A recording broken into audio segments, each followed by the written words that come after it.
Bonjour à toutes et tous. Donc, c'est à nouveau un plaisir pour moi de vous proposer, au nom du conseil d'administration de la SFE, un nouveau webinaire. Donc, on essaye tous les quelques mois de balayer différentes thématiques qui sont liées à l'exobiologie. Et donc, pour aujourd'hui, on a eu l'idée d'inviter notre collègue Juan Fontesina Camps, qui est chercheur au CEA et à l'Institut de biologie structurale, pour qu'il vienne nous parler des sources primordiales d'énergie pour la vie et le métabolisme de surface. Donc, avant de passer la parole à Juan, hein, je voulais signaler qu'il avait publié assez récemment aux éditions UGA. Donc, je pense que c'est l'édition de l'Université de Grenoble-Alpes, un livre qui s'appelle L'univers, les métaux, la vie. Et donc, au sein de ce livre, il essaye de répondre à des questions qu'on est nombreux à se poser avec différents angles, à savoir si on est seul dans l'univers, mais l'angle choisi par Juan et dont il va nous parler aujourd'hui est essentiellement l'angle de l'énergie, qu'est-ce qui est à l'origine du métabolisme, qui aurait pu être à l'origine du métabolisme des premiers êtres vivants. Donc, mille merci à nouveau à toi, Juan, d'avoir accepté de donner ce webinaire. Et donc, maintenant, je vais me taire et je te laisse la parole. Merci beaucoup à nous. Eh bien, merci beaucoup, Hervé. Going back to your proposal figure. Quoi? Et d'abord, il faut que je remercie Xavier Delfosse et DexCool pour cette invitation en premier. Et après, Hervé Cotin, bien sûr, pour l'organisation au sein de la SFE. Je pense que les premières questions qu'on peut se poser quand on discute l'origine de la vie sur Terre, c'est est-ce que les premiers organismes étaient hétérotrophes ou autotrophes? Alors, je vais utiliser une analogie qui est un peu simpliste, de dire, écoutez, si vous êtes hétérotrophe, disons que vous allez tous les jours au restaurant. Le problème, c'est que le resto où vous allez aller, c'est un resto où il y a à peu près 10 millions de plats. Et il faut pouvoir choisir, les plats où vous êtes allergique à la plupart de ces plats-là, il doit pouvoir choisir quels sont les plats qui vous conviennent. Et un jour, peut-être le resto va être fermé pour du bon. Et vous allez vous poser la question, comment je vais faire maintenant? Est-ce que je ne connais ni les ingrédients en détail, je n'ai pas la recette non plus. Alors, si vous êtes autotrophe, voilà, et vous avez démarré tout seul, vous n'allez jamais au restaurant, et vous avez démarré en faisant votre cuisine de petit à petit, ajouter un peu de sel, par-ci, par ça, des différents types de condiments, enfin, et puis petit à petit, vous avez fait des plats qui étaient tout à fait convenables. Alors, mon point de vue, pour une raison de simplicité, c'est que j'opte pour la solution autotrophe. C'est une hypothèse de travail. C'est comme dans ce domaine, on peut rarement montrer les choses. Et ce qui m'intéresse aussi, c'est que je veux établir un lien entre l'autotrophie, c'est-à-dire les toutes premières chaînes métaboliques, même avant l'émergence de la vie, on va dire, et que celles-là ont dû être, qui existent toujours, comme la glycolyse, la néoglycogénèse ou la voie de Lyondell ou le cycle de Krebs reverse, existe toujours. Et ce qui me semble a pu se passer, hein, c'est mon hypothèse, c'est que ces réactions ont été là depuis le début, mais ce qui ça a changé, c'est les catalyseurs qu'on a utilisés. Les catalyseurs ont évolué et les cofacteurs aussi. Et ça, tout ça, pourquoi? Parce que j'essaie de fonctionner avec le principe de parcimonie ou le rasoir d'Occam. Ce n'est pas nécessairement une recette infallible, mais ça donne le principe le plus simple pour comprendre, pour essayer de comprendre quelque chose, à mon avis. Alors, normalement, donc on va s'intéresser à l'origine de la vie et à l'origine de l'énergie. Je vais me focaliser sur le remplacement de cofacteurs, c'est-à-dire, je vais commencer pour dire quel est les cofacteurs vedettes, on va dire, de l'énergie, c'est l'adénosine triphosphate, l'ATP. Le problème, qu'il va falloir bien définir ce qui fait l'ATP. Parce que si vous allez, par exemple, dans l'Encyclopédie Britannica, vous l'avez, c'est marqué l'énergie de l'ATP est dans ces liaisons entre les phosphates et est libérée quand ces liaisons sont coupées, cassées. Et ça a lieu lorsqu'on ajoute une molécule d'eau. On appelle l'hydrolyse. Mais en réalité, la vérité, c'est que chimiquement parlant, moi je suis biochimiste d'origine, mais vous n'allez pas libérer de l'énergie si vous cassez une liaison. C'est bien le contraire. Il faut ajouter une énergie pour casser une liaison. L'énergie va être libérée quand cette liaison va être formée. Et le problème de tout ça, quelque part, c'est Lippmann, peut-être en 1941, quand c'est le premier qui a défini cette histoire de haute énergie de l'ATP, c'est qu'il aurait dû dire que c'était l'énergie potentielle. Parce que dans ces liaisons de phosphate, d'anhydre de l'ATP, l'énergie n'est que potentielle. Et pour pouvoir exprimer cette énergie, il va falloir que ces électrons aillent former des liaisons avec des potentiels plus faibles et libérer à ce moment-là une quantité d'énergie que normalement c'est de l'énergie thermique.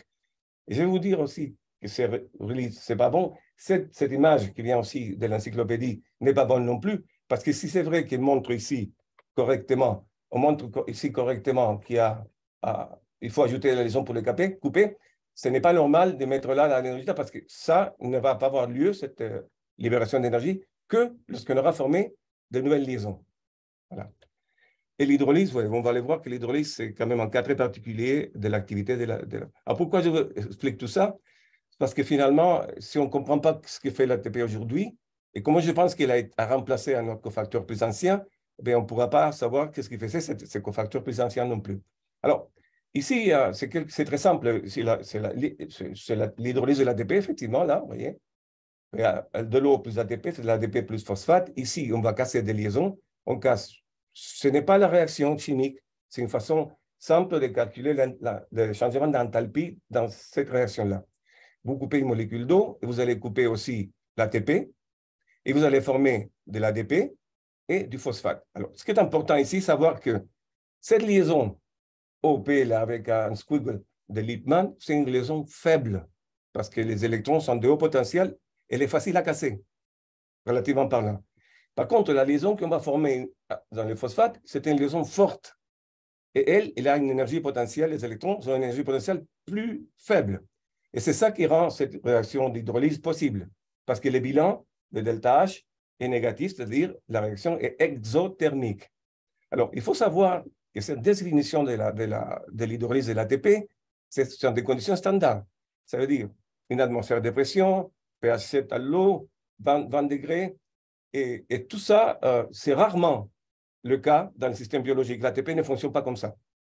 Ce qu'il faut prendre en compte quand on regarde le système biologique, c'est qu'on a un changement d'énergie libre, delta G, qui va être effectivement exergonique dans ces cas-là, mais il est modulé par ça, par les changements anthropiques. Et ça, c'est très important.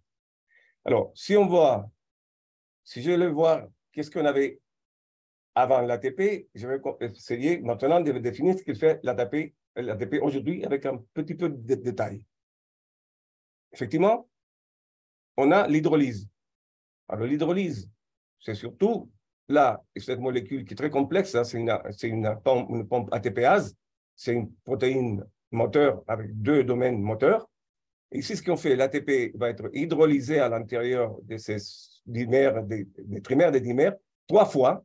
Et ça va se traduire pour la rotation de cette sous-unité D, comme indique la flèche, qui à terme, il va faire la même chose avec ces sous-unités,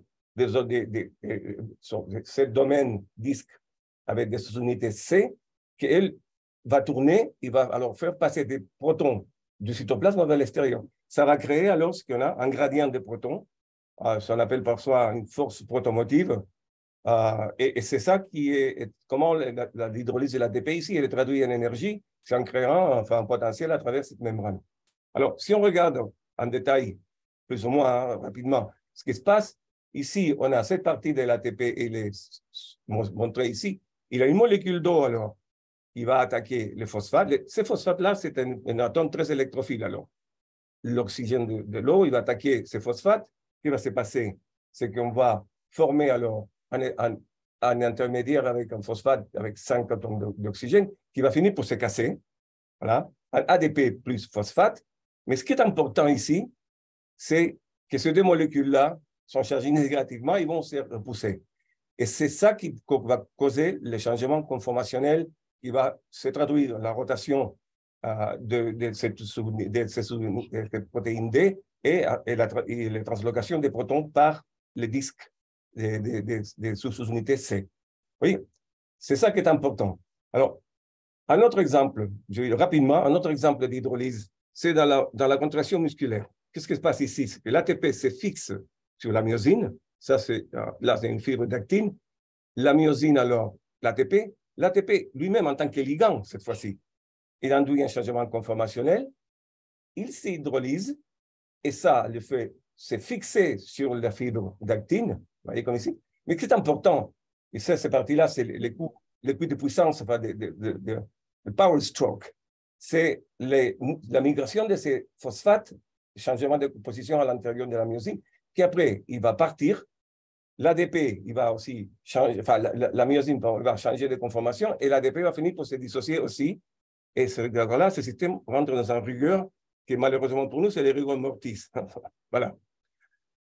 Et ce qui est important, vous voyez, c'est que dans ces cas, on voit aussi que ce qui est important, ce n'est pas vraiment l'hydrolyse de l'ATP lui-même, mais ce qu'il arrive à ces produits d'hydrolyse. Alors maintenant, si on regarde la phosphorylation, on a aussi, j'ai choisi deux exemples. Ici, la phosphorylation pour la régulation et le transport actif. Et là, on a une pompe à sodium-potassium. Si je démarre ici, j'ai des potassium qui sont dans le cytoplasme, qui sont fixés sur la protéine. La protéine se trouve dans une conformation qu'on va appeler E2. L'ATP vient se fixer en tant que ligand. C'est ligand. Et ça va libérer les potassium et en même temps, il va permettre la fixation des 3 atomes de sodium. Les ions sodium sont plus petits que le potassium, il y en a 3 à la place de 2. Et là, l'ATP il va phosphoryler un acide aminé dans ces pompes, que c'est un aspartate. On va avoir un acylphosphate. Et ce système-là va permettre d'avoir le passage de sodium dans l'autre sens. Et finalement, ces phosphates, il va être hydrolysé. Ce qui est important de prendre en compte ici, c'est que cette réaction-là de phosphorylation, elle est légèrement exergonique. La vraie réaction exergonique, c'est l'hydrolyse. Voilà. Alors maintenant, ça c'est mon cas. C'est là où je vais passer pas mal de temps parce que finalement, c'est très important pour ce que je vais vouloir vous dire plus tard. C'est la phosphorylation pour la synthèse. Là, ça, c'est une image que j'ai trouvée dans un site universitaire aux États-Unis, qu'on verra, il y a pas mal de problèmes justement d'interprétation sur de quoi on parle. Le premier problème, c'est que la réaction n'est pas équilibrée. Parce que quand vous faites acide glutamique plus ammonium, la glutamine, il faut aussi ajouter une molécule d'eau. Parce que c'est une réaction de condensation. Et ça, c'est très important. On a un carboxylate, un ammonium, on fait une amide et on génère une molécule d'eau qui n'est pas marquée dans cette eau. Et c'est pour ça que cette réaction n'est pas favorable. Parce que si vous êtes cette réaction dans l'eau et vous générez une molécule d'eau, la loi d'action des masses vous dit c'est pas bon. Alors, qu'est-ce qu'il nous explique dans ce site? Que l'ATP va phosphoryler l'acide glutamique et il le rend moins stable. Moins stable, ce n'est pas une bonne définition, parce qu'en réalité, ce qu'il fait, il le rend plus réactif. C'est l'autre façon de dire la même chose, mais c'est ce qui nous intéresse. Parce que là, encore une fois, là, il montre l'ATP comme une espèce de molécule très énergétique, mais en réalité, c'est un acide phosphate à nouveau. Il n'est pas spécialement exergonique, cette réaction. Ce qui est important, ce qui se passe ici, c'est que la phosphorylation rend ces carbones-là, le carbone du carboxylate, beaucoup plus électrophiles. Que cette liaison qu'on va couper, c'est une liaison faible, comme on vient de le voir, c'est une liaison de haute énergie, elle est faible, et que les phosphates, c'est un excellent groupe partant. Et que tout ça favorise cette réaction-là. Alors maintenant, si on revient en bas, il nous dit que ça, on va coupler la réaction, qui est plus haute, avec l'hydrolyse de l'ATP.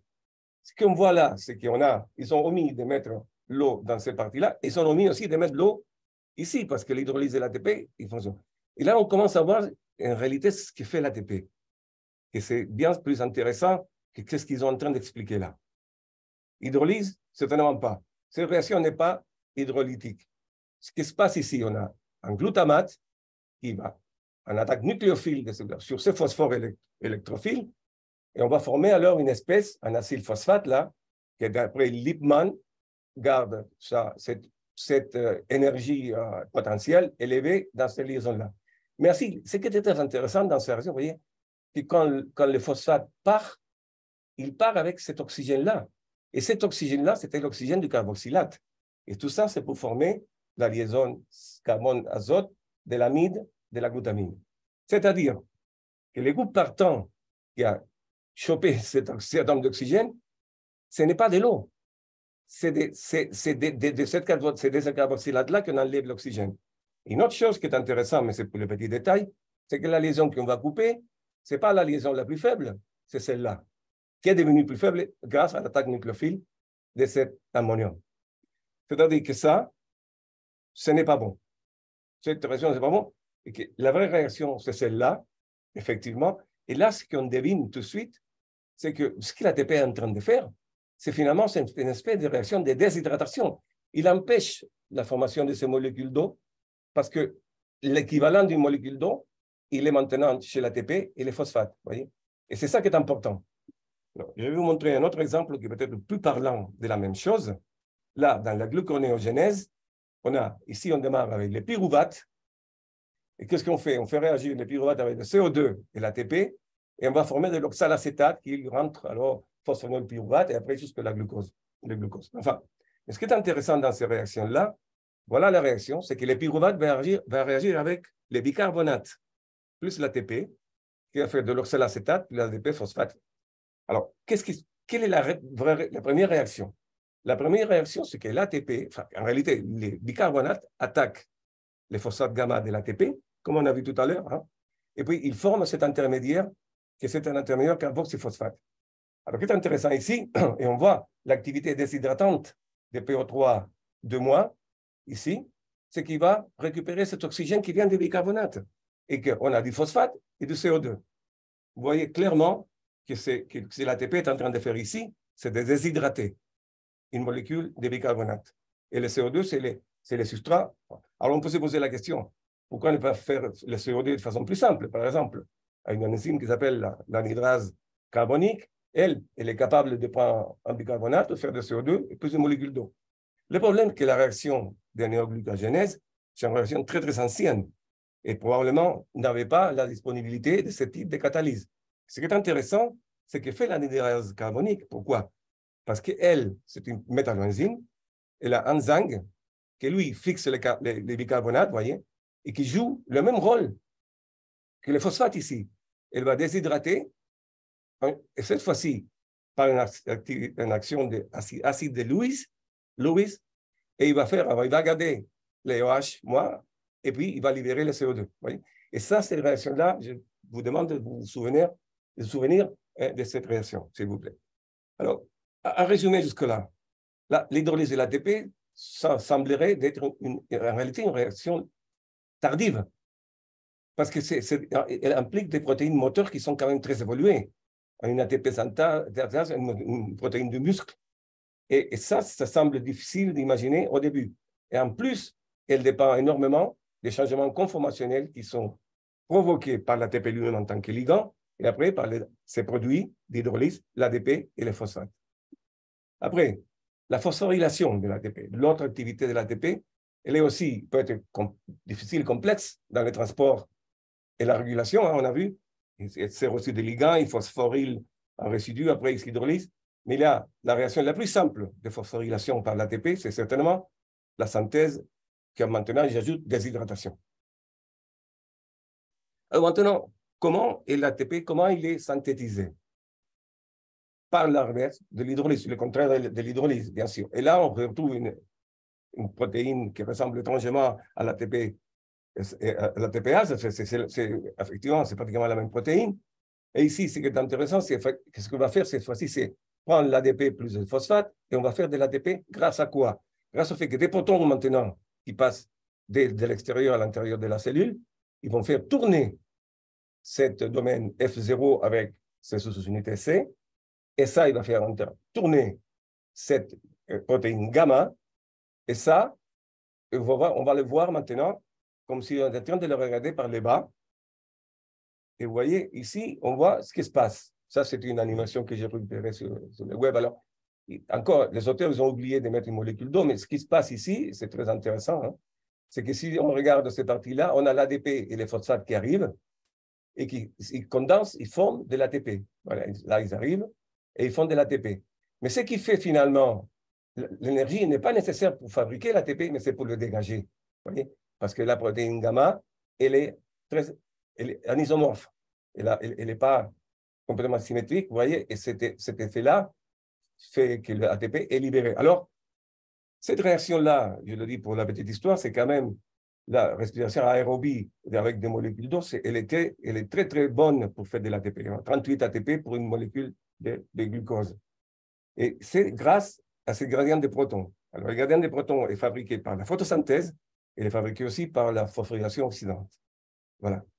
Et tout ça, c'est la respiration aérobie. Alors, en anaérobie, ces mêmes ATP synthase et l'ATPase existent aussi, mais eux, la respiration anaérobie est moins intéressante. Pourquoi? Parce que les potentiels redox des récepteurs d'électrons finaux sont beaucoup moins positifs que celles de l'oxygène. Voilà.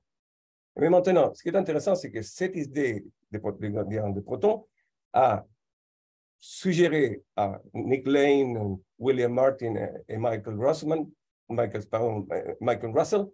à la possibilité de qu'il ait une origine hydrothermale de la vie. Alors, on va voir. La première chose, dans un premier temps, on imagine alors il y a une membrane. Et ce qui est intéressant, c'est qu'effectivement, dans la partie supérieure, on va dire, il y a du CO2. L'hydrolyse de CO2, il fait un pH acide. Et de l'autre côté, il sort par le fumeur.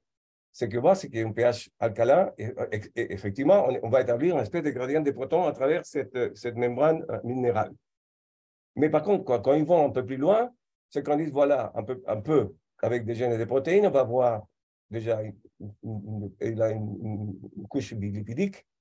Et là, on fait apparaître l'ATP synthase.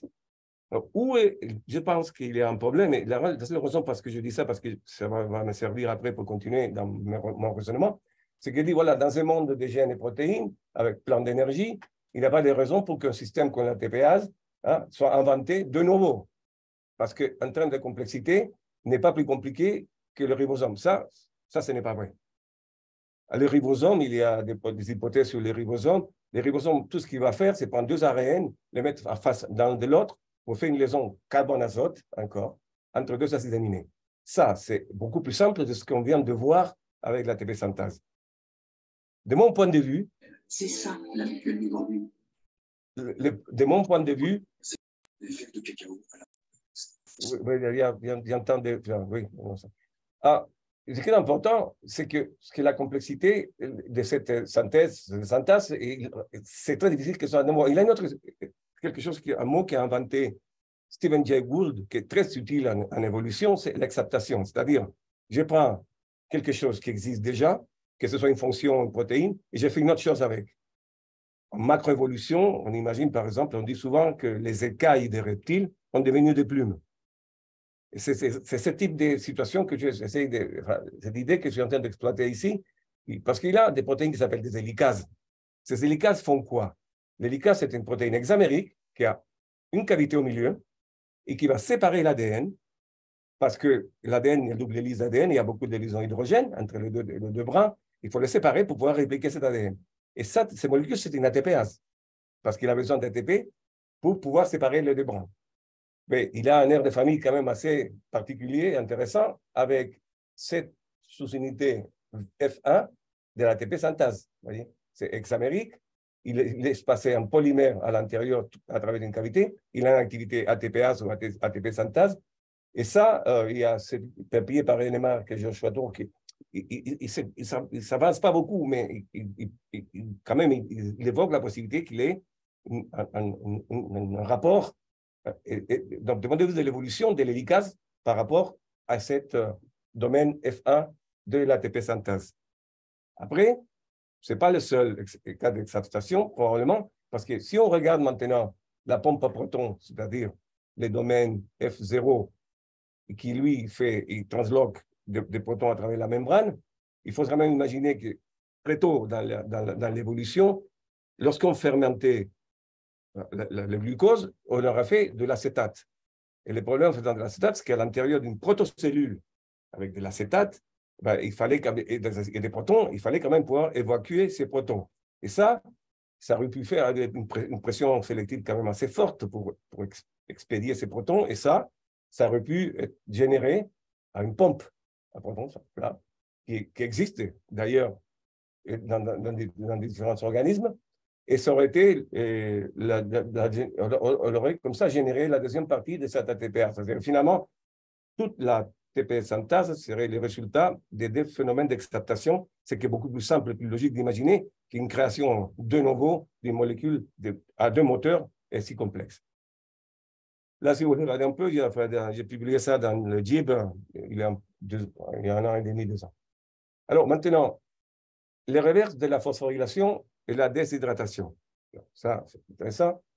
C'est la glycolyse. Vous voyez, là, on va à la glycolyse. Qu'est-ce qu'on fait? On prend le glucose. On commence par dépenser de l'ATP. On fait 4 équivalents de réducteurs avec les NAD plus qui passe à NADH. On récupère les ATP qu'on avait dépensés ici et on fait 2 ATP de plus à la dernière partie.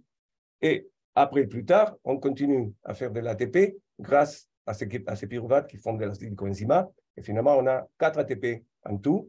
Ça, on appelle la phosphorylation au niveau des substrats, parce que là, on est... Et là, vous voyez, voilà, c'est la même réaction que vous avez fait tout à l'heure, mais maintenant, on regarde surtout, on fait 4 ATP et 8 équivalents réducteurs. Ça, c'est un bilan énergétique qui n'est pas énorme hein, par rapport à ce qu'on a vu tout à l'heure, mais que voilà, mais c'est justement peut-être le seul qu'on avait très tôt dans l'évolution. En résumé, la synthèse ATP par la synthèse, c'est encore une protéine à deux moteurs, est complexe et très probablement est arrivée au métabolisme après la phosphorylation au niveau du substrat. Surtout si les licases étaient les précurseurs de l'ATP synthèse, parce que forcément, les licases avaient déjà besoin de l'ATP. Et après, la première fonction probable de l'ATP, ça aurait été phosphorylation, phosphosynthèse et déshydratation. Et les premiers ATP synthase auraient été au niveau de phosphorylation, au niveau du substrat. Maintenant, excuse-moi, j'ai passé tout ce temps-là pour arriver avec déjà une idée claire, ce que je pense que tout s'est passé au départ de la vie. On va regarder la synthèse de l'adénine. Ne regardez pas il y a 12 étapes dans la synthèse de l'adénine. Et ce qui est intéressant, qu'il y a 8 ATP et 1 GTP qui sont impliqués. Il y a 9 phosphorylations qui ont lieu dans cette réaction-là pour générer des liaisons carbone-azote. Et les mécanismes, c'est le même qu'on a vu tout à l'heure pour la synthèse de la glutamine. Vous avez un nucléophile, un azote, un nucléophile qui peut être une amine ou un ammonium, qui va attaquer un carbone qui a été rendu électrophile par la phosphorylation. Et ça, on l'a sur toutes les réactions, sur toutes les liaisons carbone-azote de l'adénine. Mais il y en a 8 qui sont faites comme ça, une qui est faite d'une autre façon, et puis il n'y a qu'une seule liaison carbone-azote qui est venue avec la glycine. Tout le reste a été fabriqué. Et vous voyez, c'est itératif, c'est 9 fois la même réaction. Alors, est-ce que cette phosphorylation, on peut l'imaginer avant l'ATP, comment aurait pu avoir lieu? Effectivement, il y a les acides de Lewis en surface minérale sont capables de faire ces réactions-là. Par exemple, là, il y a un papier par le groupe de Gianmario Martra, et là, vous voyez, il a la synthèse d'amide à partir, ça c'est un papier sur l'oxyde de titane, et qu'est-ce qu'il fait? Il dit, voilà, j'ai une surface minérale, d'accord? Et là, j'arrive avec un carboxylate, ce carboxylate, il va se fixer sur cette surface minérale. Qu'est-ce qui se passe? Ce carbone est rendu plus électrophile et maintenant il peut être attaqué par une amine. Vous voyez la situation. Et finalement, on va faire une amide. Alors, ce qu'il y a, par contre, dans ces cas-là, c'est qu'il faut chauffer. Pourquoi? Parce que, vous voyez ici qu'il faut déshydrater cette surface minérale. Si elle n'est pas déshydratée, c'est les OH et les molécules d'eau qui vont prendre la place par exemple, un substrat comme un acide carboxylique.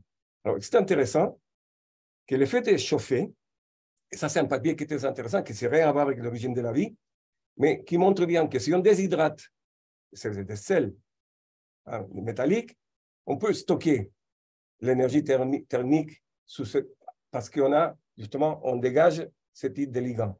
Parce que là, on est en train de nous dire, on est en train de trouver une astuce pour une source d'énergie très tôt. Et en plus, une source d'énergie thermique. C'est-à-dire que, plus simple que ça, dans une terre primordiale, c'est difficile d'imaginer une source d'énergie directement utilisable que celle-là. Et bien, bien sûr, elle ressemble étrangement, ces réactions-là qui ont lieu sur une surface minérale, elle ressemble étrangement à la réaction que vous avez vue là, que ce soit la synthèse de l'adénine ou la formation de la glutamine. Vous voyez, c'est l'attaque nucléophile d'un ammonium sur un carbone d'un carbonyle qui a été rendu électrophile par la présence du phosphore. Et là, voilà. Il y a un autre exemple, ça qui est intéressant aussi. Cet exemple-là, c'est sur le silica, c'est le fumé, silice fumé. Pardon. Et encore une fois, là, on génère ce type de cycle qu'on appelle là, il s'appelle strain ring defects, mais c'est des cycles qui sont quand même fermés comme ça. Et là, qu'est-ce qu'on fait? On traite à nouveau avec un dérivé, avec un carboxylate. Le carboxylate, qu'est-ce qu'il fait? Il attaque ces silices, l'atome de silicium, et là, il forme à nouveau quelque chose qui ressemble étrangement à ce qu'on a vu. Et cette liaison-là rend ce carbone électrophile et il permet la réaction avec une amine pour former, encore une fois, une liaison carbone-azote. Et en plus, on hydrate ces surfaces-là. Alors, on peut, dans ce système-là, c'est vraiment, c'est très, excuse-moi,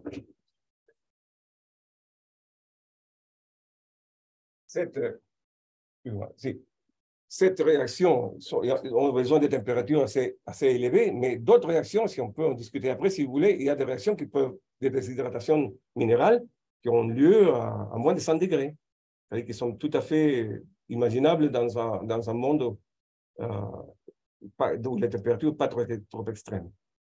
Alors, c'est là où je vais émettre une hypothèse biomimétique, et je vais dire finalement la synthèse de l'adénine a pu avoir lieu au départ, simplement sur une surface minérale à la place de ces phosphates.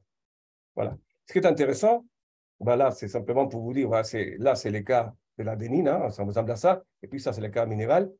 Et ce qui est intéressant, c'est que la phosphorylation à l'ATP et la fixation sur une surface minérale déshydratée, comme ça peut être l'oxyde de titane ou le silice, il y a le même effet activateur sur le groupe carboxylate.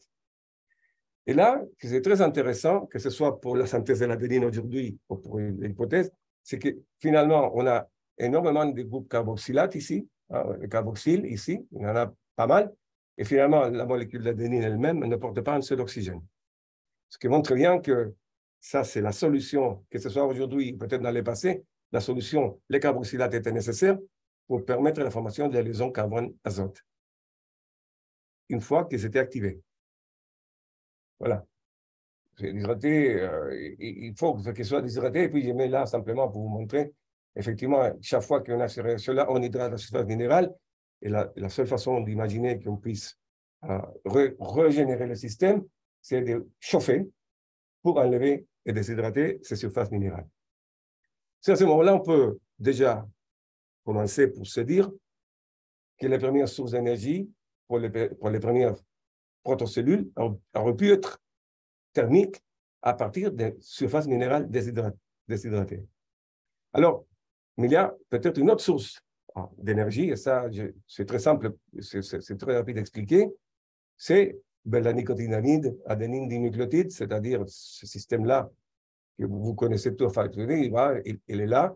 Et là, on a la partie nicotinamide est là, et ce cycle-là, il est capable alors de fixer à ce niveau-là, de fixer un hydrure, c'est-à-dire un proton plus 2 électrons. Voilà.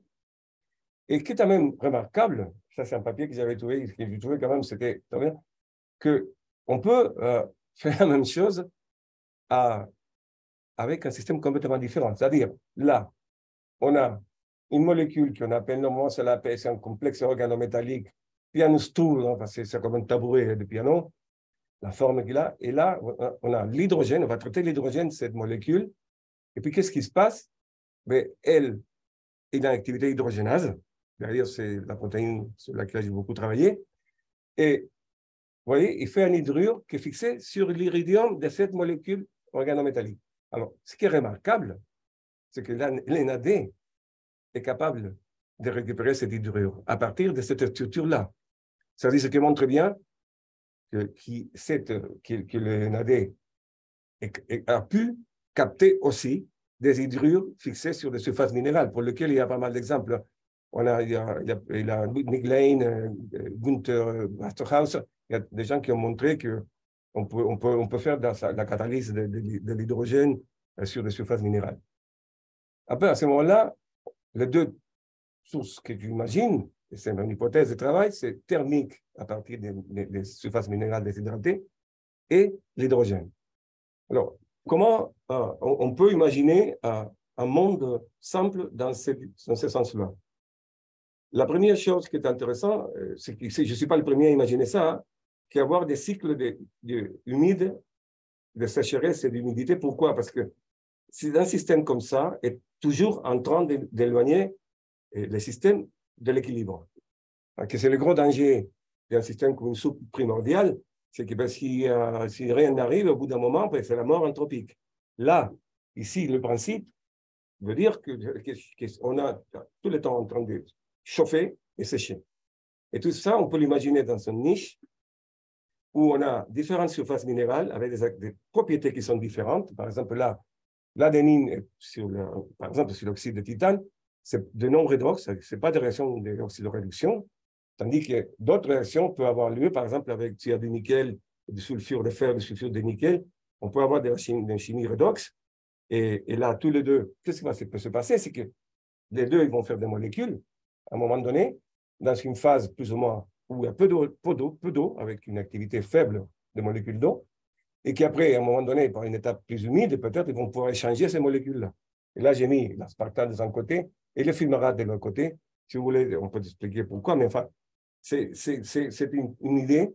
Alors, ceci est un peu différent à ce que, avec mes discussions avec mes collègues géologues, on a souvent une idée très différente de comment la vie a pu se passer. Les géologues, en général, voient ça d'un point de vue global. Sur l'ensemble de la planète, on a, c'est pas, énormément de molécules organiques et beaucoup de choses qui se passent. Et il y a peut-être la vie va se générer maintes fois dans ce système-là. Moi, personnellement, en tant que biochimiste, enfin un peu sceptique aussi, moi, je pense que la vie a dû se générer par un concours de circonstances, quelques accidents qui ne sont pas impossibles ailleurs, mais qui ne sont pas non plus. Il y a un astronome qui s'appelle Brandon Carter, je ne sais pas si vous avez lu ce temps. Lui, il est de cet avis parce qu'il dit le problème, c'est qu'on a mis 600 millions d'années entre le moment que la Terre a pu loger de la vie et le moment où on a vu apparaître des traces de vie sur la forme des bactéries fossiles. 600 millions d'années. Ce qui nous faut dire, effectivement. On n'avait pas une ligne directrice qui allait nous amener à la vie tout de suite. La vie a mis beaucoup de temps. Et le beaucoup de temps, ce n'est pas parce que c'est un processus lent, mais surtout parce que c'est un processus très aléatoire. Alors, voilà. Alors maintenant, il me reste encore quelques minutes. Là, ce que j'ai fait, j'ai pris une figure de Walter Hauser. Gunther, il a publié déjà en 1988, hein, c'est longtemps. Mais j'aime bien la figure, non pas parce que je ne suis pas complètement d'accord avec ce qu'il dit, mais ce qui m'intéresse, c'est la façon dont cette figure-là, je l'aime bien, parce qu'on imagine alors, on peut imaginer une protocellule qui est fixée sur la surface d'un minéral.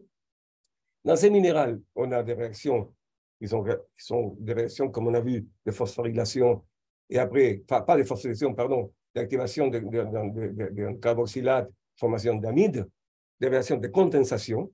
Voilà. Et on a aussi la possibilité d'avoir des réactions où l'hydrogène fait des hydrures. Alors, ce qui est intéressant, c'est qu'après, on peut imaginer que cette protocellule et il va se débarrasser de sa surface minérale. C'est un phénomène de cellularisation. Et l'idée ici, c'est qu'à ce moment-là, qu'est-ce qui se passe? Il faut remplacer alors les cofacteurs minéraux par des cofacteurs de type des nucléotides. Et là, vous avez l'ATP et l'NADH. J'ai dit, voilà, dans un cas, je remplace les surfaces minérales déshydratées. Dans l'autre cas, je remplace un catalyseur, un minéral.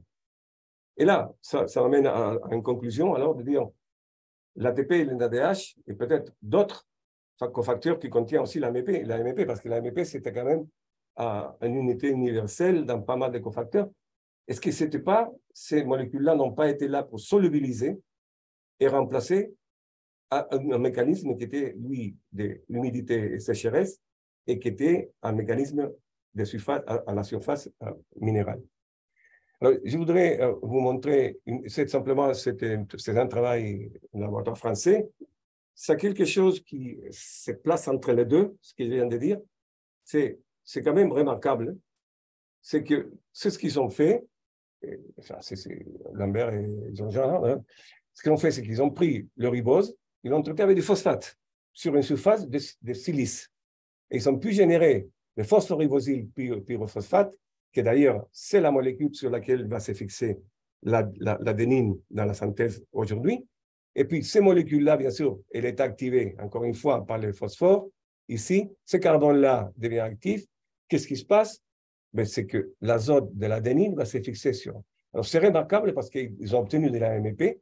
Et pourquoi je dis c'est intermédiaire? Parce que là, ce n'est pas encore l'ATP, mais ce n'est pas non plus la surface minérale qui joue le rôle catalytique. Elle joue peut-être le rôle catalytique des phosphorylés, mais la réaction, cette réaction-là qui nous intéresse beaucoup, elle est réalisée une fois que ces molécules étaient phosphorylées. Et ça, si vous voulez, forme encore une liaison carbone-azote, et ça, c'est vraiment un système purement biomimétique. Et ça, c'est très, très intéressant. Après, alors, j'ai parlé que j'avais parlé de la chimiosynthèse biomimétique. Et là, il y a 3 papiers. C'est intéressant simplement pour la petite histoire. C'est un complément de ce que je viens de dire. Hein.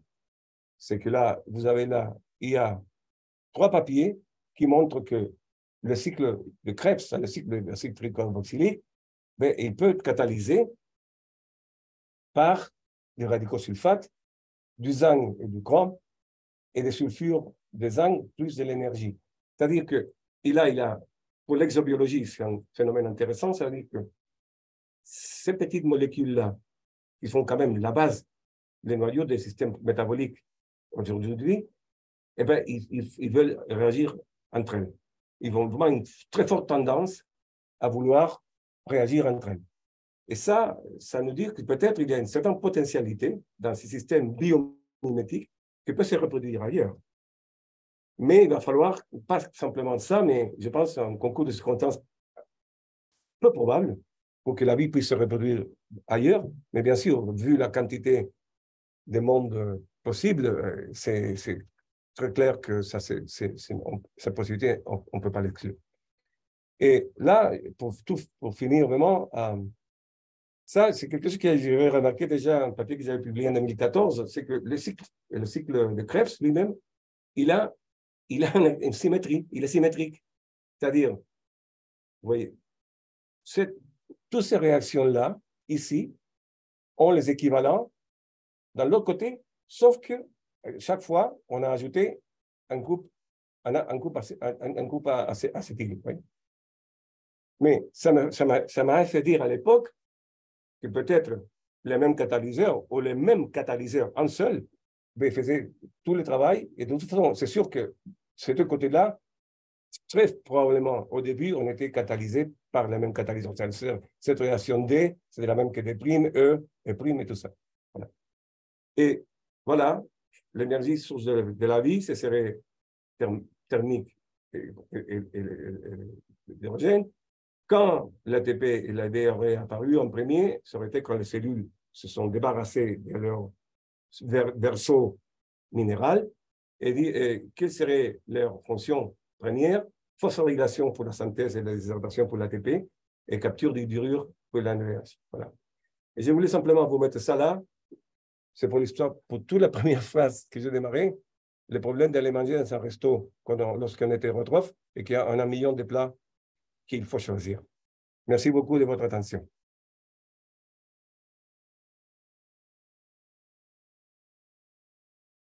Merci beaucoup, Juan. Je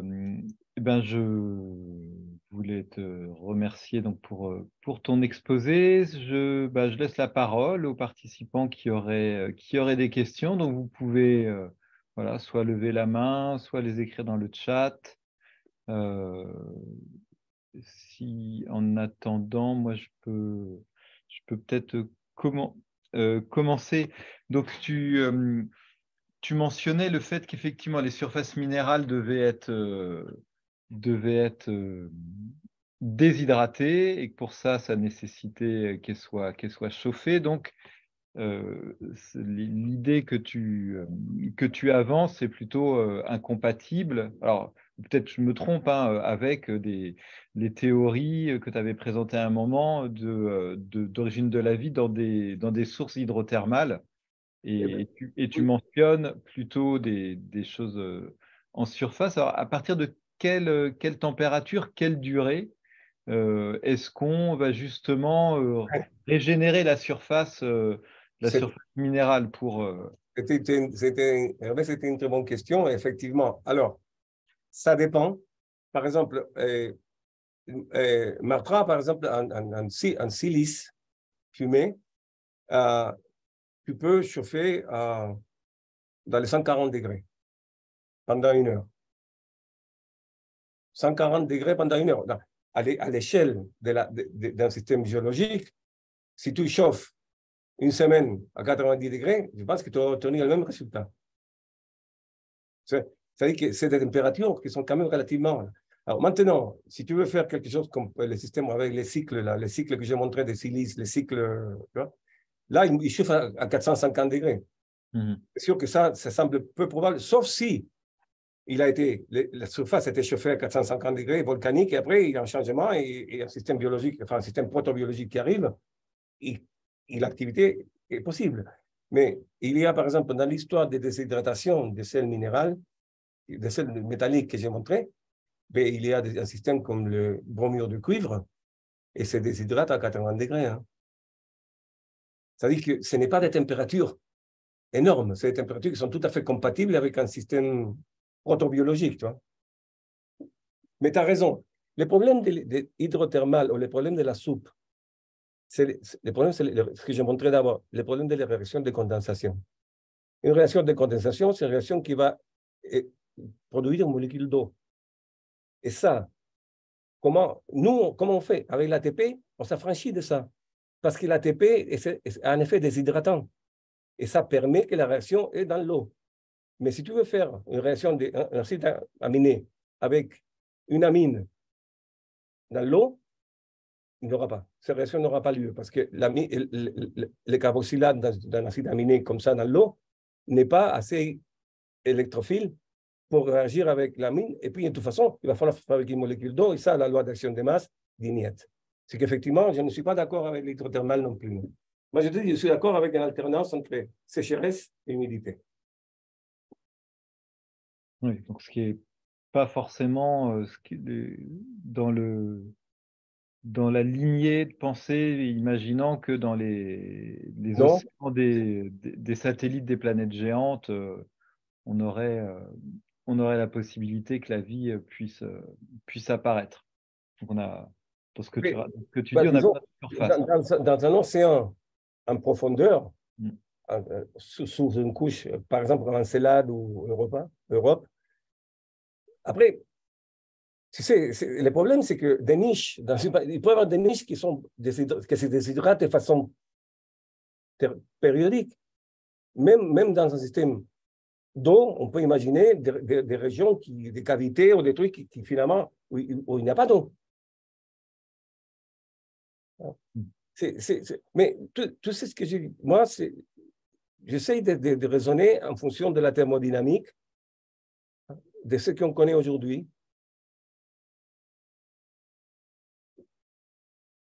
Voilà. Alors, est-ce qu'il y a des questions dans l'assistance?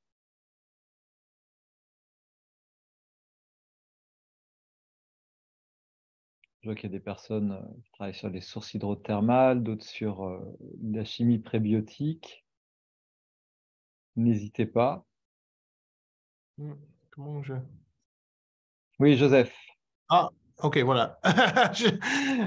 Oui, bon, non, merci, Juan, pour cette belle présentation. Donc, je pense qu'on est plus ou moins d'accord dans le sens général des choses. Hein. C'est peut-être que dans les détails que j'ai un peu... bon, on a fait des milliers d'expériences, donc j'ai changé d'avis en certaines choses. Oui, je suis d'accord avec l'hydrogène, avec l'aspect déshydratante, mais expérimentalement, on a trouvé que la stabilité de beaucoup de métabolites en présence de certains minéraux de métal n'est pas trop bien, même à température ambiante, avec des températures plus élevées de 40 degrés même. Oxaloacetate, par exemple, ça commence à décomposer même même à température ambiante dans l'espace d'un jour. Il y a une décarboxylation de 50% à peu près à pH neutre. Et c'est seulement au pH très extrême que ces métabolites restent stables. Donc, mais j'ai trouvé plusieurs articles des physico-chimistes, par exemple Richard Zare à Stanford et Graham Cooks à Purdue, qui a trouvé que les micro-gouttelettes d'eau deviennent déshydratantes. Ah bon, Donc, oui, non, mais il faut imaginer de l'aérosol et des trucs comme ça. Hein. Ouais. Tu as raison, mais le problème, je pense que quand tu vas à une phase hydratée, on va dire, que tu as là, c'est que ces molécules-là, il ne restent plus sur la surface minérale. Ça veut dire que maintenant, ils se trouvent en solution. Ouais. Je ne pense pas. Günther Waterhouse est passé beaucoup à tout s'est passé au niveau de la surface. En réalité, c'est très mélangé. Par exemple, une molécule peut être fixée sur une surface minérale, elle est activée, mais la molécule qui arrive par un aérosol, par exemple, ça fait des martres, par exemple, c'est des trucs qui sont dans la phase vapeur. Et bien là, il arrive, il réagit, et il n'est pas obligé de rester éternellement là. Hein. Ça dépend de la quantité, de l'activité de l'eau et combien d'eau il est là. C'est difficile d'imaginer qu'on va pouvoir, qu'il n'y a pas une possibilité parce que finalement, on essaie de raisonner en général. Et moi, je pense que ces phénomènes-là ont eu lieu de façon très particulière. Un concours de circonstances, je pense. La vie sur Terre, ce n'est pas quelque chose qu'on était prédestiné à l'avoir inéluctablement. Enfin, voilà. Oui, mais ils ont aussi montré que dans les mêmes gouttelettes, c'est aussi un environnement hydratant. Donc, c'est un catalyseur pour l'hydratation et une force motrice thermodynamique pour la déshydratation en même temps. C'est un peu bizarre, qui est vraiment qu'est-ce que la cellule nécessite. Donc, je pense que c'est quelque part intéressant à chercher dans le futur, c'est de faire des expériences dans les micro-gouttelettes, peut-être chargées. Non, mais je suis d'accord avec toi. Et d'ailleurs, je voulais commencer à faire quelques manips de tout ça, sauf que le problème, c'était qu'il y a eu le Covid, parce que j'avais un petit financement de cool. Oui. Mais il a eu le Covid, et après, je suis maintenant conseiller scientifique parce que je suis à la retraite. Oui. Ah, je suis en bien CDD. chez nous, parce qu'on est on est en train de faire des choses comme ça. Hein, donc, mais je peux aussi dire l'idée que la première phosphorylation de ADP vers ATP se fait sur le substrate phosphorylation. Je pense que c'est une très bonne idée. Bon, en fait, c'est déjà connu. Il y a une qui est avec l'acétylphosphate, le fer 3 plus. La réaction se passe dans l'eau pour transformer ADP en ATP. C'est déjà connu. Ça se fait à température ambiante, même dans l'eau. Oui. Donc, oui. Non, mais si tu veux, moi, ce qui me semble important, c'est qu'en une réaction de condensation, normalement, tu libères une molécule d'eau. Et là, l'ATP, il fait le contraire. L'ATP, c'est un agent déshydratant. C'est ça les premiers trucs qui m'apparaissent intéressants. Et après, l'extrapolation, c'est-à-dire, il a substitué une surface minérale. Mais ça, c'est une extrapolation. Par contre, qu'il est un agent déshydratant, c'est un fait. Il est un agent. L'ATP, c'est un agent déshydratant. Ouais. Ouais. Il y avait aussi un article l'année dernière de Martina Priner, c'est un ancien thésard de Bill Martin, qui a montré que l'hydrogène peut réduire, c'est comme la réaction que vous avez montrée avec le complexe d'iridium, mais c'est la même réaction avec une surface minérale. Oui. Donc, ça marche ça aussi. Oui, non, mais ça a été, je crois que c'était par la suite, et j'ai vu d'autres. J'ai montré celle-là parce qu'historiquement, c'est la première que j'ai vue. Oui. Mais après, tu as raison. Ça a été montré, mais c'est quand même, il me semble, remarquable que la nicotinamide puisse faire ça, quoi. Qu'il puisse capter, récupérer un hydrure à partir d'un minéral. C'est quand même remarquable. Ouais. Il me semble. Je suis d'accord. OK, ben merci beaucoup pour ça. Je trouve très intéressant et venez chez nous une fois pour discuter. Oui, mais tu m'invites. Bien sûr. Merci. Merci, Joseph. Est-ce qu'il y aurait d'autres questions?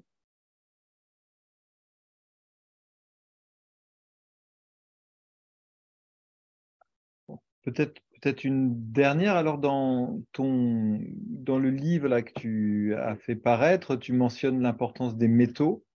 Ah, pardon, je vois Nicole Préau aussi qui a levé la main. Donc, je vais donner la parole tout de suite.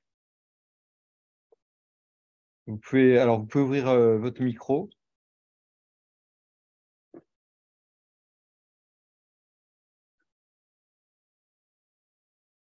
Allez-y. Bonjour. Bonjour. Je me pose la question des molécules soufrées, SCH3, enfin avec bien sûr d'autres choses,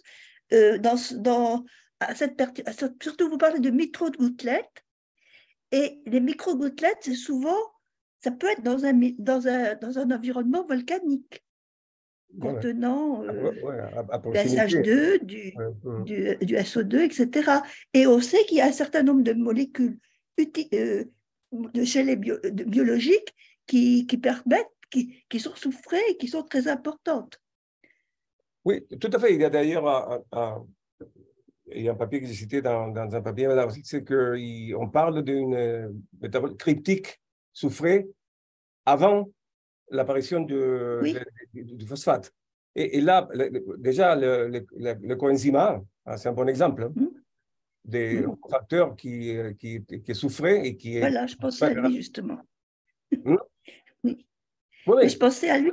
Et aussi... Vous avez raison. Et le problème, c'est que c'est aujourd'hui qu'on constate, c'est que ce type de chimie, elle est quand même relativement exotique dans le système biologique par rapport à la chimie du phosphate et du phosphore. Oui, peut-être, mais les molécules fer-soufre, enfin les protéines fer-soufre, etc., c'est quand même assez fondamental et probablement très ancien.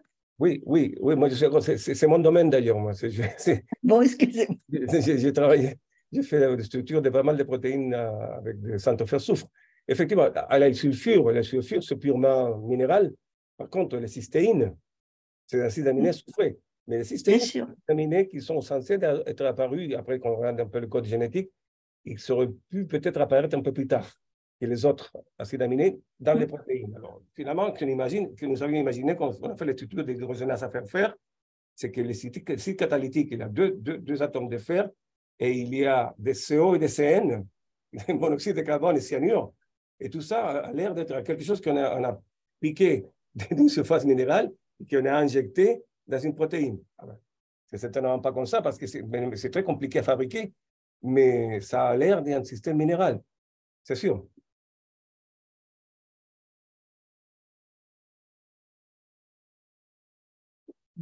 Merci. Donc oui, est-ce qu'il y a d'autres questions? Donc peut-être la dernière qui me venait en tête, c'est au sujet des métaux, donc que tu mets en avant dans le titre de ton ouvrage. Alors est-ce qu'il y a des métaux plus importants que d'autres Ouais, des questions qui se posent Oui. sur leur mise à disposition pour la chimie justement des origines. Vanadium. C'est vraiment très intéressant parce que sur les protéines, j'ai travaillé sur l'hydrogénase, sur la carbone monoxyde déshydrogénase, ça c'est des acides coenzyme synthèse. C'est des protéines qui sont censées être très anciennes, de mécanismes de goutte Lyondal, par exemple, de fixation de CO2 très tôt. Et bien, ce sont des protéines à nickel. Il y a une hydrogénase à nickel, fer, et la carbone monoxyde déshydrogénase, elle est aussi à nickel, et puis la CS aussi. Enfin, tous les trois protéines, maintenant, le nickel, j'ai publié un papier dans Metalonics dernièrement, qui c'est justement le nickel et l'origine de la vie. Voilà. C'est un truc. Ce que je dis, c'est que le nickel, il est toxique. C'est-à-dire qu'elle a même peut-être à l'origine des extinctions par l'activité volcanique. Mais en petite quantité, eh ben, il est très, très intéressant. Alors la question, il y a aussi quelque chose qui est remarqué, c'est qu'il y a un minéral qui s'appelle Schreibersite. Oui. C'est un minéral nickel, fer, phosphore, mais le phosphore, c'est phosphore 0 ou phosphore moins 1. Ce n'est pas du phosphate. Et ces phosphores-là, qui arrivent avec le nickel et le fer hein, dans des météorites, ces phosphores-là, tu peux phosphoryler, par exemple, la colline. Et que, spontanément, on phosphoryle parce que ce phosphore-là est hyper réduit. Tandis que le phosphate, que nous avons l'habitude, il est hyper oxydé. Je dirais que le nickel, c'est mon candidat préféré. Okay. Peut-être manganèse, bien sûr, molybdène, enfin oui, mais vanadium, avec la nitrogénase, mais ça, c'est des systèmes qui sont moins anciens. D'accord. Bon, et ben, si plus personne n'a de questions, là, je regarde, je vérifie le chat là sur notre écran. Non, ça a l'air. Il n'y a pas d'autres questions, donc bah, je voulais à nouveau te remercier là pour ton exposé qui a été tout à fait intéressant et puis la discussion ensuite là qui a permis d'éclaircir beaucoup de points et qui était passionnante. Donc je te remercie Juan, je remercie toutes les personnes qui se sont connectées. Xavier, hein, merci pour cette opportunité de vous raconter un peu ce que je pense. Et je vois là dans le chat là, que les gens qui te remercient pour ton webinaire. C'est gentil, merci. Voilà, bonne soirée à tout le monde. Merci. Au niveau du CA de la SFE, on va cogiter pour vous proposer un nouveau webinaire dans les mois qui viennent en essayant de varier les plaisirs. Et donc, on a parlé de chimie, on ira peut-être vers la biologie, la géologie, l'astro. On vous dira ça dans quelques semaines. Merci, bonne soirée et puis à très bientôt. Au revoir.